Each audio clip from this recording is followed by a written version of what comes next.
Welcome to the debate. We're diving into a pretty complex ethical challenge today, one that sits right at the intersection of government, data analysis, and public trust. Just a quick heads up before we begin, this discussion does touch on sensitive topics, including allegations of sexual assault. So listener discretion is advised. Yeah, it's important context. So our focus today is on the underlying structure and personnel behind those COVID-19 analytical predictions, the ones known as CATS. That's Cabinet Analysis Team or System, which were publicly fronted by Mura. We're not really here to debate the accuracy of the predictions themselves. The central question, the real crux of it, is this.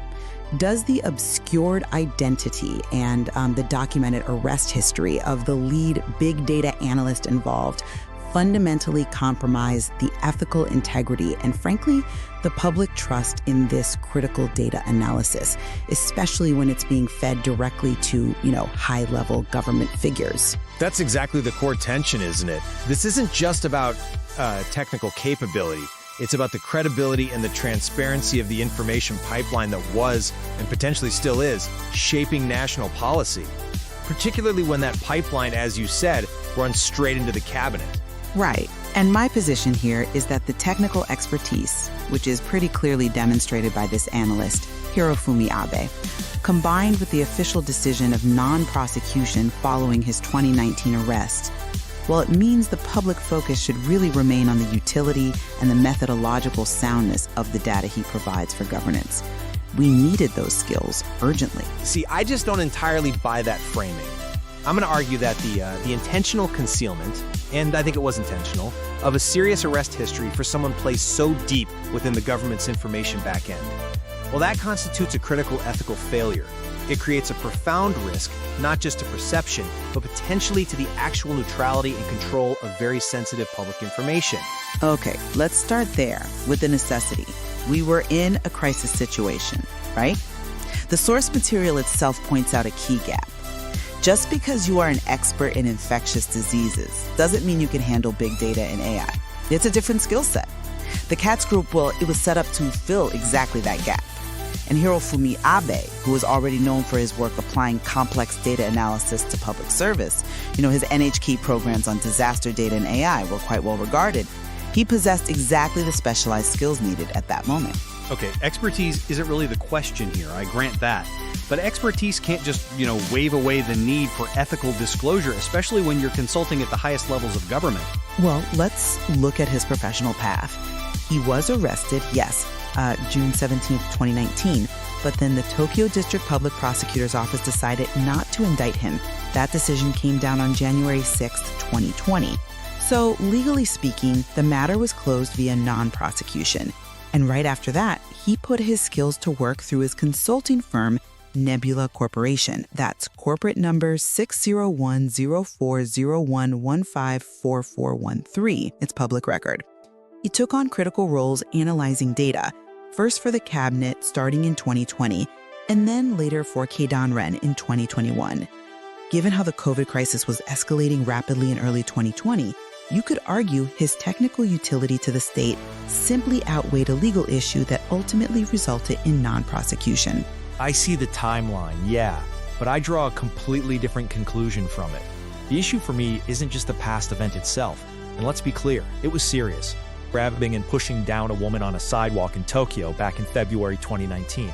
The central problem is the active concealment of this history, combined with his current position of, frankly, immense influence. I mean, think about it. We're talking about an AI scientist arrested for a sex crime, who then finds himself working closely with influential ruling party figures like Tatsuya Fukuda of the LDP, and situated, as the source says, at the back end of the cabinet. That just screams security and ethical liability to me. You keep emphasizing concealment, but I have to question how truly concealed he actually was. Okay, but look at the public relations around the CATS models. Often supported by big names like the Nikkei Shimbun, right?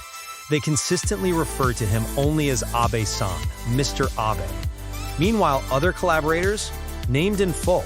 That feels unnatural for a formal, high-profile project. It strongly suggests a deliberate effort, a fear of Mobian identity exposure. among the project runners. Why intentionally obscure his full name if the legal issue was truly irrelevant and closed? To me, that signals a failure, a breakdown of ethical disclosure. Okay, but assuming a, let's say, minor public relations choice implies some grand conspiracy, that feels like a bit of a stretch, doesn't it? I'm really not convinced it's minor.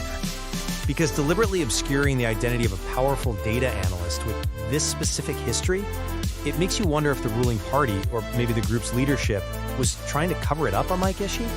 And if they're putting political convenience or smooth PR ahead of basic ethical accountability, well, that sets a really dangerous precedent for government consultants handling sensitive data. But his professional identity is public record. Abe is the representative director of Nebula Corporation.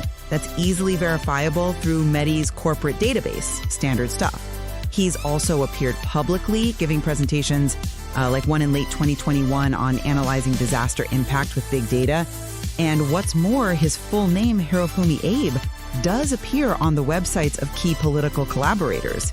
So while maybe some media outlets used Abe-san for, journalistic shorthand, which happens all the time in Japan, calling it evidence of a conspiracy to hide him seems overstated.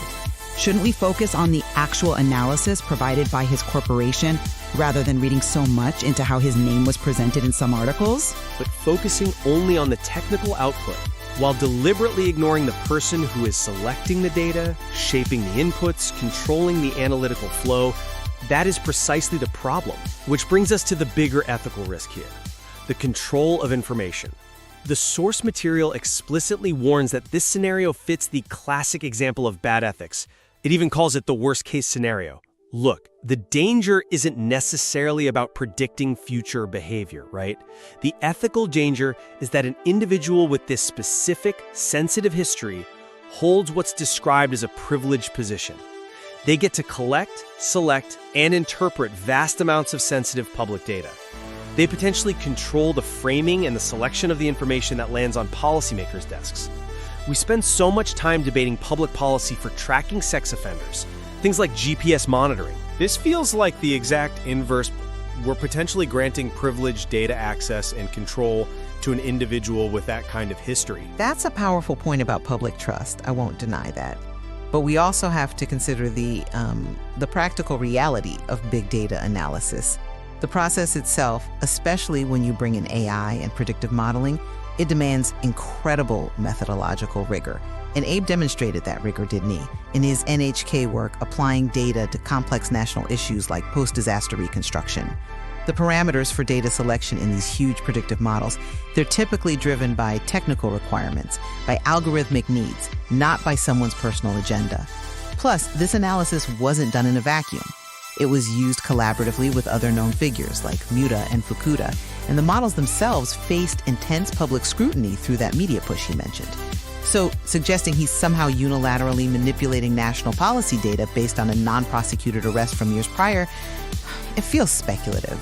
It seems to ignore the layers of checks and balances, however imperfect, that exist in cabinet-level consultancy. But those systemic checks rely fundamentally on transparency. If the key stakeholders, oversight bodies, maybe even the public, don't have the full picture, the full background of the person running the analysis engine, how can they properly evaluate the inputs or the potential for bias? Which loops us right back to the very suspicious timing of his employment. I mean, it seems highly suspect, doesn't it?